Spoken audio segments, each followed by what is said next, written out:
नमस्कार मेरे प्यारे विद्यार्थियों। तो आज हम लोग ज्ञान बिंदु जीएस एकेडमी का बिहार पुलिस का सेट नंबर 10 देखेंगे, ठीक है। और 1 से लेकर अगर 9 तक अगर आप लोग सेट नहीं लगाए होंगे तो प्लेलिस्ट में जाइएगा, आपको ज्ञान बिंदु बिहार पुलिस करके जो है आपका प्लेलिस्ट बना दिए हैं, आप वहाँ से सेट सारे लगा सकते हैं। और आज ही याद रखिएगा कि बिहार दरोगा का मेरिट लिस्ट आया है, उसमें आपका 81 चला गया है कट ऑफ। तो सोच लीजिए कितना एग्ज़ाम जो है टफ हो गया, ठीक है।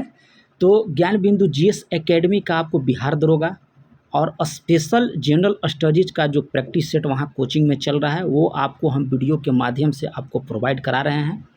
सुबह में और शाम में 2 सेट दिया जाता है, आप दोनों सेट लगाइए। बिहार दरोगा का चल रहा है, बिहार पुलिस का चल रहा है, कौटिल्य जीएस एकेडमी का बिहार दरोगा का सारा सेट आपको जो है हम दे रहे हैं। किसके लिए? तो सिर्फ आपको लिए। और आप क्या कर रहे हैं, ना चैनल को सब्सक्राइब कर रहे हैं और ना ही लाइक बटन को दबा रहे हैं। तो लाइक बटन को भी दबाइए और चैनल को सब्सक्राइब कीजिए और शेयर भी कर लीजिएगा। तो चलिए आज का पहला क्वेश्चन हम लोग यहाँ पे देख लेते हैं कि क्या दिया है। आज का पहला क्वेश्चन इसमें बोल रहा है कि काकोरी केस के अभिव्यक्ति के बचाव हेतु किसकी अध्यक्षता में करा है कि बचाव समिति का गठन किया गया था। किसके करा है? काकोरी केस के अभिव्यक्ति के बचाव हेतु, ठीक है। तो ये आपको किया गया था गोविंद बल्लभ पंत की अध्यक्षता में। याद रखिएगा, गोविंद बल्लभ पंत की अध्यक्षता में जो है काकोरी केस व्यक्ति की बचाव जो है किया गया था, जिसके समिति के अध्यक्ष थे आपको गोविंद बल्लभ पंत थे, ठीक है। और काकोरी केस कब हुआ था ये आप कमेंट करके बताइएगा। चलिए नेक्स्ट क्वेश्चन हम लोग यहाँ पे देख लेंगे। 2 नंबर कह रहा है कि किस वर्ष बंगाल के मिदानपुर जिले में कह रहा है कि जातीय सरकार की स्थापना किया गया था। तो ये आपको किया गया था 1942 ईस्वी में। 1942 ईस्वी में आपका मेदिनीपुर है, यहाँ पे मैदान दिया है, याद रखिएगा कि मेदिनीपुर जिले में जो है जातीय सरकार की स्थापना आपको किया गया था 1942 ईस्वी में, ठीक है। चलिए अगला क्वेश्चन हम लोग यहाँ पे देख लेंगे। इसमें कह रहा है कि कौन सा गवर्नर जनरल रियासतों में हस्तक्षेप की नीति का समर्थक किया था।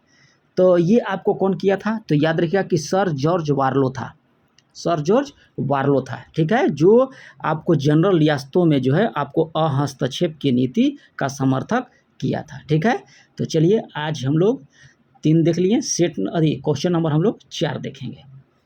4 नंबर क्वेश्चन आपको दिया है, कह रहा है कि नेटिव ओपिनियन नामक अंग्रेजी पत्रिका का संपादक कौन था। तो नेटिव ओपिनियन जो है ये आपका संपादक थे कौन? वी.एन. मांडलिक। ऑप्शन सी यहाँ पे आपका राइट हो जाएगा। याद रखिएगा वी.एन. मांडलिक यहाँ पे आंसर निकल के आपका आएगा। अब इसका संपादन जो है आपको 1864 ईस्वी में किया गया था। नेक्स्ट क्वेश्चन यहाँ पे दिया है, कह रहा है कि किस सैन्य स्थल से अलंकृत हाथी का जो है अवशेष मिला था। किस सैन्य स्थल से? तो ये आपको कहाँ से मिला था? याद रखिएगा ये आपको मिला था चनहुदड़ो से। ऑप्शन बी को आप यहाँ पे टिक कर लीजिएगा, चनहुदड़ो हो जाएगा। किस अभियान के कराई का संबंध मोहम्मद बिन कासिम से था? किस अभियान का था? तो ये आपको था देवल अभियान, सेहबन अभियान और अरोर अभियान, ठीक है। ये तीनों का जो संबंध था आपको मोहम्मद बिन कासिम से था। तो यहाँ पे ऑप्शन डी आप यहाँ पे राइट कर लीजिएगा, ठीक है। चलिए अगला यहाँ पे क्वेश्चन दिया है, कह रहा है कि वृत्त को वर्ग तथा वर्ग को वृत्त में बदलने का नियम किसने जो है प्रस्तुत किया था। क्या कह रहा है कि वृत्त को वर्ग में और वर्ग को वृत्त में बदलने का नियम जो है किसने प्रस्तुत किया था? तो बोधयान के द्वारा, ठीक है। ऑप्शन ए आप यहाँ पे राइट कर लीजिएगा। नेक्स्ट क्वेश्चन कह रहा है कि कौन से संत दिल्ली के चिराग के नाम से जो है अधिक प्रसिद्ध था। कह रहा है कि कौन सा संत है जो दिल्ली के चिराग के नाम से आपका अधिक प्रसिद्ध था। तो ये आपको था नसरुद्दीन अहमद। ऑप्शन बी को आप यहाँ पे राइट कर लीजिएगा, नसरुद्दीन महमूद हो जाएगा, ठीक है। चलिए अगला यहाँ पे क्वेश्चन दिया है 9 नंबर, कह रहा है कि शांति को खतरा नाम से श्वेत पत्र किस देश ने जारी किया था। शांति को कह रहा है खतरा नाम से श्वेत पत्र किस देश ने जारी किया था। तो ये हो जाएगा आपका option A, America. Next question यहाँ पे दिया है, कह रहा है कि राष्ट्रीय स्वयंसेवक संघ की स्थापना कब और किसने किया था। तो ये आपको किया गया था 1925 ईस्वी में के.वी. हेडगेवार के द्वारा। राष्ट्रीय स्वयंसेवक संघ की स्थापना जो है 1925 ईस्वी में के.वी. हेडगेवार के द्वारा जो है किया गया था, ठीक है। और इसका मुख्यालय याद रखिएगा कि नागपुर में है। आरएसएस का मुख्यालय कहाँ है? नागपुर में। नेक्स्ट क्वेश्चन दिया है कि किस तीर्थकार का जन्म जो है मिथिला में हुआ था, ठीक है। तो तीर्थकर का जन्म जो हुआ मिथिला में हुआ था मलिनाथ का। ऑप्शन बी को आप यहाँ पे टिक कर लीजिएगा, मलिनाथ, ठीक है। और ये जैन धर्म के 19वें तीर्थक थे, याद रखिएगा। जैन धर्म के कितने थे? 19वें तीर्थकर आपका ये थे। नेमिनाथ आपका 21वां हो जाएंगे, याद रखिएगा। ये नेमिनाथ आपका हो जाएंगे 21वां। अगला यहाँ पे दिया है 12 नंबर क्वेश्चन कि बिहार स्टूडेंट कॉन्फ्रेंस की स्थापना कब हुआ था। तो ये आपका स्थापना हुआ था 1906 ईस्वी में। बिहार स्टूडेंट कॉन्फ्रेंस की स्थापना जो है आपको 1906 ईस्वी में किया गया था, ठीक है। किसके द्वारा किया गया था? तो इसके संपादक थे आपको संस्थापक थे श्री कृष्ण सिंह और तेजस्वर प्रसाद। अगला यहाँ पे दिया है, देखिए मैथ का सवाल दिया है, तो इसको बना लीजिएगा आप लोग, ठीक है। हम लोग सिर्फ जीके जीएस का बात करेंगे। चलिए कहाँ पे दिया है? 21 नंबर, ये सब सारा मैथ का है। देखिए 23 नंबर में कह रहा है तत्वों के रासायनिक गुणों और संयोजित इलेक्ट्रॉन के मध्य का राय के संबंध के विषय में कौन सा कथन यहाँ पे असत्य दिया गया? किसके बंध में? तो तत्वों के रासायनिक गुण और संयोजित इलेक्ट्रॉन के मध्य, ठीक है। तो इसका आंसर आपका निकल के आएगा कि संयोजी इलेक्ट्रॉन की ऊर्जा परमाणु में उपस्थित अन्य इलेक्ट्रॉनों की अपेक्षा कम होती है। ये आपका यहाँ पे कथन जो है गलत दिया है, यहाँ पे अपेक्षा अधिक होती है। नेक्स्ट क्वेश्चन यहाँ पे दिया है, कह रहा है कि सिरका का पीएच मान कितना होता है। तो सिरका का पीएच मान आप याद रखिएगा कि 2.4 होता है। कितना होता है? 2.4 होता है। समुद्री जल का आपको होता है 8.4, समुद्री जल का पूछेगा तो 8.4। रक्त का आपको होता है 7.4, याद रखिएगा रक्त का, ठीक है। और इसमें नींबू का होता है 2.2, याद रखिएगा नींबू का होगा 2.2। और लार का होता है 6.5, याद रखिएगा 6.5 लार का। अगला है कि कपूर में वायु का विलयन कैसा विलयन है। कपूर में कह रहा है कि वायु का विलयन जो है कैसा विलयन है। तो ये आपको है ठोस में गैस का विलयन, याद रखिएगा। और मेथिल में पारा का विलयन पूछता है तो ठोस में द्रव का विलयन हो जाएगा। कपूर में वायु का हो गया ठोस में गैस का, पारा में लेड का पूछेगा तो द्रव में ठोस का है, जल में एल्कोहल का पूछेगा तो द्रव में द्रव का होगा। अगला है कि कौन बेरियम का अयस्क है। 26 का कह रहा है। तो बेरियम जो होता है अयस्क है बेराइट। बेराइट याद रखिएगा कि आपका बेरियम का अयस्क होता है। जिंक जो होता है जिंकाइट होता है। जिंकाइट जो होता है आपका ये जिंक का अयस्क है, याद रखिएगा जिंकाइट जो है जिंक का अयस्क है। और इसमें एक दिया है क्यूप्राइट देता है तो ये आपको कॉपर का हो जाता है। और सिल्वेनाइट आपको सोना का होता है। अगला है यहाँ पे कि लोहे में लगा जंग रासायनिक रूप से होता है। तो लोहे में जो जंग लगता है वो रासायनिक रूप से आपका होता है फेरसोफेरिक ऑक्साइड का, ठीक है, फेरसोफोरिक ऑक्साइड का। ऑप्शन ए यहाँ पे सही हो जाएगा। कैल्शियम कार्बाइड जल की कार्य की प्रतिक्रिया के साथ कौन सा गैस उत्पन्न करता है। तो ये आप याद रखिएगा एसिटिलीन गैस। कैल्शियम कार्बाइड का रहा है कि जल की प्रतिक्रिया के साथ का रहा है कि कौन सा गैस उत्पन्न करेगा, तो आपका एसिटिलीन गैस। 29 नंबर का रहा है कि मीठे शीतल पेय का प्रमुख घटक है। तो प्रमुख घटक आपको हो जाएगा कार्बन डाइऑक्साइड, ठीक है। चलिए अगला क्वेश्चन हम लोग यहाँ पे देख लेंगे। नेक्स्ट क्वेश्चन दिया है कि निम्नलिखित खनिजों में से किस एक में कह रहा है कि मुख्यतः सिलिका होती है। यहाँ पे खनिज दिया है और पूछ रहा है कि सिलिका होती है, तो आपका क्वार्टजाइट हो जाएगा। क्वार्ट्ज याद रखिएगा, क्वार्ट्ज रासायनिक सिलिकॉन डाइऑक्साइड होता है जिसका SiO2 फार्मूला होता है। अगला यहाँ पे कह रहा है कि साँड़ के शुक्राणु को रखते हैं, साँड़ के शुक्राणु को रखते हैं, तो ये आपका रखते हैं तरल नाइट्रोजन में। अगला कह रहा है कि नाइट्रोजन के निम्नलिखित ऑक्साइड में से कौन सा एक नाइट्रिक अम्ल के एनहाइड्राइड के रूप में जो है आपका जाना जाता है। तो ये आपको जाना जाता है N2O5 का। ऑप्शन डी को आप यहाँ पर टिक कर लीजिएगा। हरित क्रांति का प्रारंभ करा है कि किस पंचवर्षीय योजना में माना जाता है। तो हरित क्रांति जो है आपको तीसरी पंचवर्षीय योजना में हुआ था, ठीक है। अब इसका समय याद रखिएगा कि 1961 से लेकर आपको 1966 के बीच था, ठीक है। और हरित क्रांति का जनक जो है आपका भारत में MS स्वामीनाथन को जाना जाता है। अब विश्व में हरित क्रांति का जनक पूछेगा तो नॉर्मन बोरलॉग को जाना जाता है।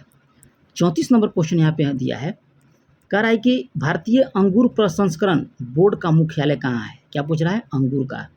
तो ये आपको हो जाएगा पुणे। ऑप्शन ए को आप यहाँ पे टिक कर सकते हैं, पुणे। जूट का कहाँ है? तो कोलकाता। जूट का याद रखिएगा कि आपका हो जाएगा कोलकाता।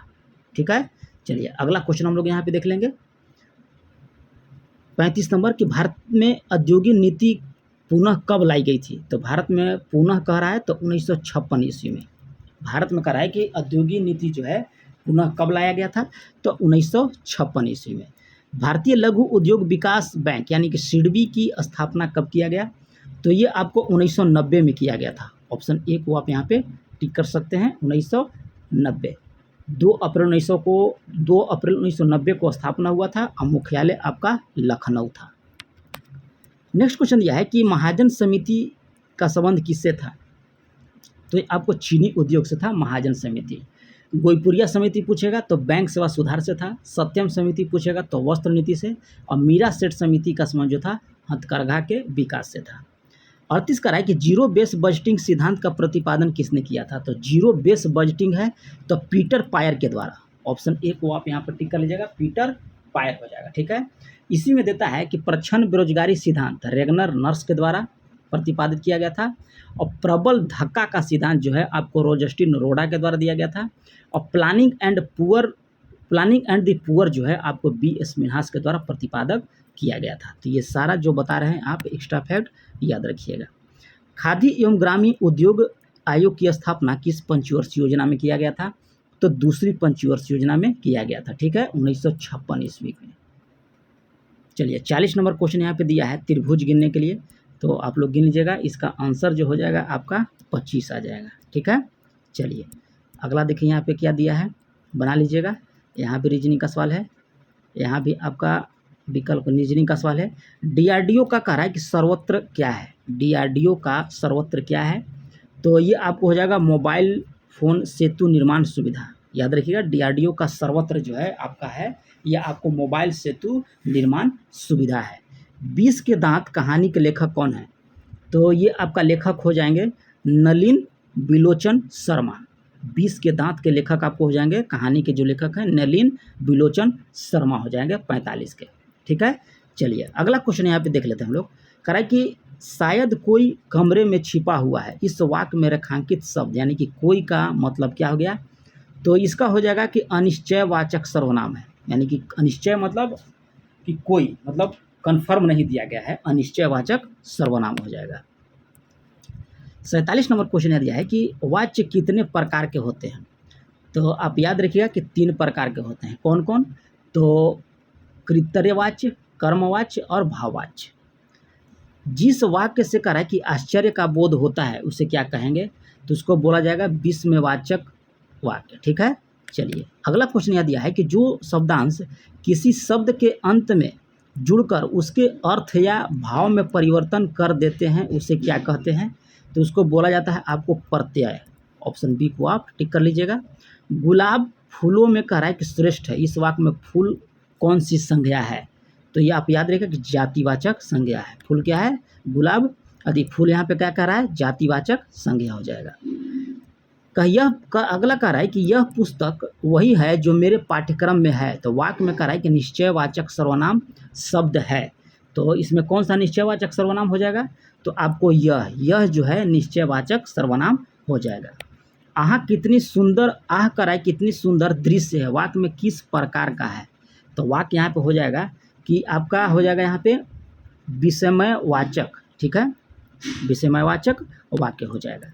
नेक्स्ट क्वेश्चन कह रहा है कि गलनांक और दाब के संबंध में कह रहा है कि कौन सा कथन यहाँ पे सत्य नहीं है। ठीक है, तो यहाँ पे सत्य नहीं होगा कि किसी भी पदार्थ के संकुचन अथवा प्रसार से दाब बढ़ाने पर गलनांक का कह रहा है कि कोई संबंध नहीं होता है। दाब बढ़ाने से गलनांक हर स्थिति में जो है कमी हो जाता है। ठीक है, ये आपका यहाँ पे गलत दिया गया है। अगला क्वेश्चन कह रहा है कि विकिरण के द्वारा किसी वस्तु से क्षय होने वाली ऊष्मा की दर निम्न में से किस पर आपका निर्भर करती है, तो ये आपको निर्भर करेगी उपर्युक्त सभी में से, वस्तु के पृष्ठ की प्राकृतिक पर, वस्तु के पृष्ठ के क्षेत्रफल पर, और केवल वस्तु और उसके आसपास के वातावरण के तापांतर पर। तो ऑप्शन डी आपका यहाँ पे निकल के आएगा। अगला यहाँ पे कह रहा है कि जब समान आवृत्ति या आयाम की 2 ध्वनि तरंगे एक साथ कह रहा है कि किसी बिंदु पर पहुँचती है तो उस बिंदु पर ध्वनि की ऊर्जा का पुनः वितरण हो जाता है, तो इस घटना को क्या बोला जाएगा, तो इस घटना को ध्वनि का व्यक्तीकरण बोला जाता है। वायुमंडलीय दाब की पहली बार गणना किसने किया था? तो ये आपको किया था वान ग्यूरी के द्वारा। वायुमंडलीय दाब की पहली बार गणना जो है आपको वान ग्यूरी के द्वारा किया गया था। नेक्स्ट क्वेश्चन यहाँ पे हम लोग देख लेंगे। पृथ्वी के तल के अति निकट चक्कर लगाने वाले उपग्रह के कक्षीय चाल कितना होता है? तो इसमें याद रखिएगा कि हो जाएगा 8 किलोमीटर प्रति सेकेंड। ऑप्शन बी को आप यहाँ पे टिक कर लीजिएगा। चलिए 58 नंबर क्वेश्चन का रहा है कि प्रत्यास्थ गुणांक का एसआई मात्रक क्या होता है? तो मात्रक होता है न्यूटन प्रति मीटर स्क्वायर। याद रखिएगा प्रत्यास्थ गुणांक का एसआई मात्रक न्यूटन प्रति मीटर स्क्वायर।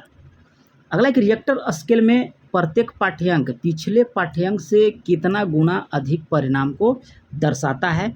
तो आपको 10 गुना। रिएक्टर स्केल में कह रहा है कि प्रत्येक पाठ्यांक पिछले पाठ्यांक से कितना गुना अधिक परिणाम को दर्शाएगा? तो 10 गुना। वैश्विक स्तर पर चलने वाली निम्न में से कह रहा है कि कौन सी पवन जो है गर्म शुष्क स्थानीय पवन है? तो ये आपको है वर्गस। ऑप्शन ए को आप यहाँ टिक कर लीजिएगा। ये दक्षिण अफ्रीका में जाड़े में चलने वाली एक गर्म हवा है, वर्गस। 61 नंबर क्वेश्चन हम लोग को दिया है, कह रहा है कि किस क्रिया में मृदा की आर्द्रता रुक जाती है? तो यहाँ पे याद रहेगा कि मल्ल बनाना। विश्व के प्रमुख नहरों की अवस्थिति से मैं कह रहा है कि सही सुमेल कौन सा नहीं दिया गया है। ठीक है, तो यहाँ पे देख लेते हैं कौन सा सुमेलित नहीं दिया गया है सही। तो गोटा नहर आपको स्वीडन में है, किल नहर आपको जर्मनी, स्वेज नहर आपको मिस्र। ठीक है, सू नहर आपका इक्वेडोर, यहाँ पे गलत दिया है। स्वी नहर याद रखिएगा कि अमेरिका का में बहती है। कहाँ बनती है? अमेरिका में। सू नहर अमेरिका में बहती है। नेक्स्ट क्वेश्चन यहाँ पे दिया है कि निम्न में से कह रहा है कि किस घाटी का कारगिल कस्बे के लिए कह रहा है कि काफ़ी महत्व है? ठीक है, तो ये आपको हो जाएगा सुरू घाटी का। नेक्स्ट क्वेश्चन दिया है कि अमृतसर एवं हिमालय अमृतसर एवं शिमला का राय कि लगभग एक ही अक्षांश पर है, परंतु उनकी जलवायु में भिन्नता का कारण क्या है? कह रहा है कि अमृतसर और शिमला जो है आपको लगभग एक ही अक्षांश में पड़ता है, परंतु उनका जलवायु में अंतर किस कारण है? तो उनकी ऊंचाई के कारण। उसका ऊंचाई के कारण जो है वहाँ पे जो जलवायु है आपका विभिन्नता है। शिमला जो है ऊपर हाइट में पड़ता है, अमृतसर जो है नीचे पड़ता है। जवाहरलाल नेहरू उष्णकटिबंधीय वनस्पति बागान और अनुसंधान संस्था आपके कहाँ पे स्थित है? तो ये आपको त्रिवेंद्रमपुरम में पड़ता है। पश्चिम मध्य रेलवे का मुख्यालय आपसे पूछ रहा है, तो पश्चिम मध्य रेलवे का मुख्यालय जो है ये आपको है जबलपुर में। 2011 के जनगणना के अनुसार कह रहा है कि बिहार के किस जिले में सबसे कम नगरीकरण हुआ है? तो सबसे कम नगरीकरण आपको हुआ है समस्तीपुर में। याद रखिएगा सबसे कम हो जाएगा समस्तीपुर में। चलिए अगला क्वेश्चन हम लोग यहाँ पे देख लेंगे कि बिहार में गंगा नदी की कुल लंबाई कितनी है? तो बिहार में गंगा नदी जो है आपको 445 किलोमीटर बहती है। पौधे को संक्रमित करने वाले अधिकांश विषाणुओं को क्या कहते हैं? ठीक है, तो ये इसको बोला जाता है केवल दोहरे तंतुगुच्छ वाला आरएनए। नेक्स्ट क्वेश्चन यहाँ पे दिया है, कह रहा है कि वाणिज्यिक मूल्य वाला कर्क किससे प्राप्त किया जाता है? तो ये किया जाता है क्वेक्स के द्वारा। निम्नलिखित में से कौन सा एक जैविक नवीकरणीय आपका नहीं है? तो यह आपको चांदी की पन्नी। निम्न में से कह रहा है कि कौन से नियतापी प्राणी पूछ रहा है कि नियतापी प्राणी है? तो ये आपको हो जाएगा ब्लू व्हेल। ए बी रक्त समूह में, तो ए बी रक्त समूह में याद रखिएगा कि एंटीबॉडी आपका नहीं पाया जाता है, बल्कि आपको एंटीजन पाया जाता है, याद रखिएगा। चलिए अगला क्वेश्चन यहाँ पे दिया है 74 नंबर में कि मानव शरीर का तापक्रम का संबंध में कौन सा यहाँ पे जो ऑप्शन दिया गया है सत्य दिया गया है? तो न तो यह जाड़ों में घटता है और ना ही यह गर्मी में बढ़ता है। याद रखिएगा कि जो मानव शरीर का ताप है आपको ना जाड़ा में घटेगा और ना ही गर्मी में बढ़ता है, हर समय जो है आपका एक समान रहता है। शहद जिससे शक्कर की कह की उच्च सांद्रता पाई जाती है वह सड़ता नहीं है। क्यों नहीं सड़ता है? इसका कारण यह है कि यहाँ पे नहीं दिया है, ऑप्शन सी आपका राइट हो जाएगा कि उच्च प्रासरणीय सामर्थ्य के घोल से पानी निकल जाने के कारण जीवाणु सक्रिय अवस्था में आपका जीवित नहीं रह पाते हैं। तो ऑप्शन सी को आप यहाँ पे टिक कर सकते हैं। निम्नलिखित में से कौन सा एक स्वास्थ्य समस्या फ्लोराइड की कमी के कारण होती है? तो ये आपको होता है दांत का क्षरण। नेक्स्ट क्वेश्चन दिया है कि बपनियन क्या है, कैनियन क्या है? तो कैनियन आपको हो जाता है कि बंद डिब्बे में फल संरक्षण का तरीका को कैनिंग कहा जाता है। 1862 में लॉर्ड कैनिंग ने 3 भारतीय को कहा कि विधान परिषद में मनोनीत किया, निम्न में से कौन एक शामिल नहीं है, ठीक है।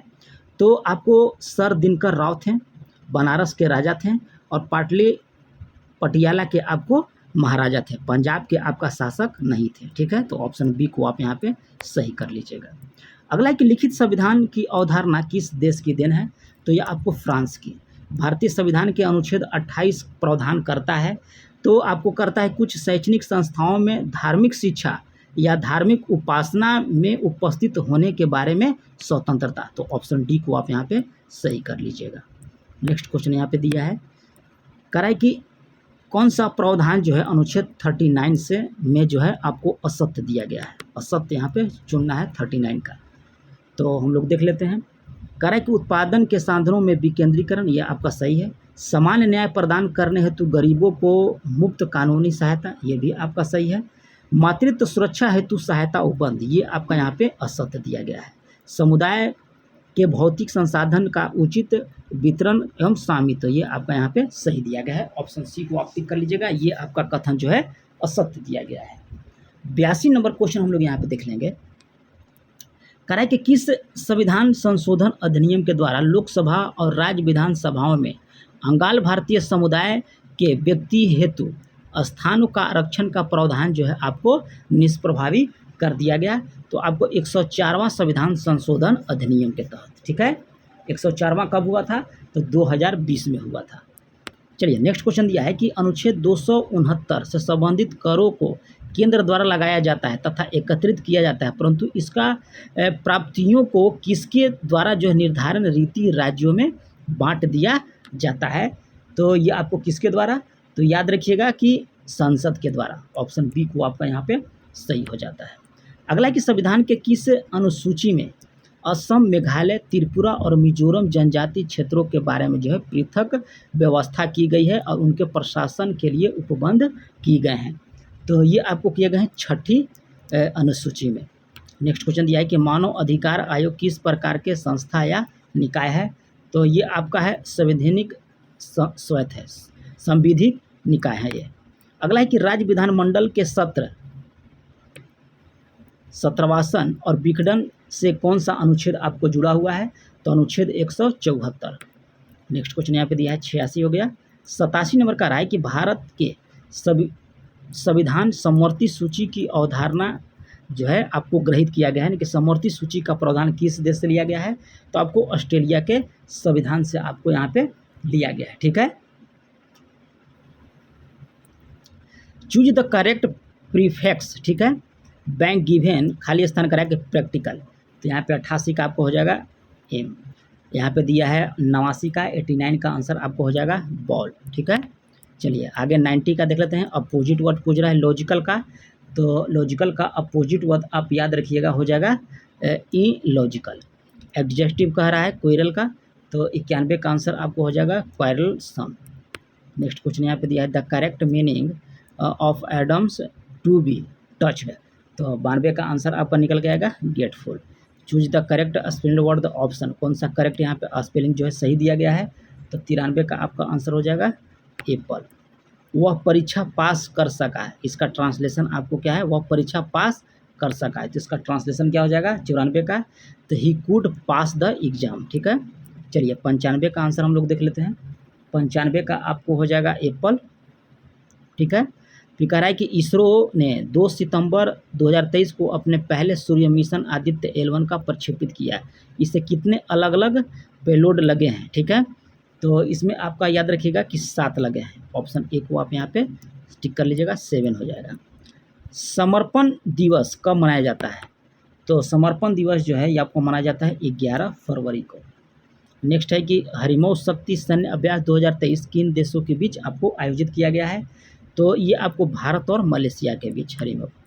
अंतर्राष्ट्रीय बौद्धिक संपदा सूचकांक 2024 में कह रहा है कि भारत का स्थान कौन सा है, तो भारत का स्थान आपको हो जाता है 42। अंतर्राष्ट्रीय बौद्धिक संपदा सूचकांक 2024 में 42 स्थान, ठीक है। अगला है कि 2023 में फॉर्चून ग्लोबल 500 सूची में कह रहा है कि रिलायंस इंडस्ट्रीज का कौन सा स्थान प्राप्त हुआ है, तो ये आपको हुआ है 88वां स्थान। ठीक है, तो ये रहा आप लोग का 100 प्रैक्टिस सेट। और दरोगा का कटअप आप लोग देख लीजिएगा और उस आधार पर आप लोग दरोगा और बिहार पुलिस का भी तैयारी कीजिएगा। ठीक है, और बिहार दरोगा का प्रॉपर वाइज प्रैक्टिस जो है आपको ज्ञान बिंदु का होगा या कौटिल्य का हो गया या किसी अन्य पब्लिकेशन का जो है आपको प्रैक्टिस सेट दिया जा रहा है। तो आप चैनल को सब्सक्राइब कर लीजिएगा, बेल आइकन को दबा लीजिएगा। मिलते हैं नेक्स्ट वीडियो में, तब तक के लिए धन्यवाद।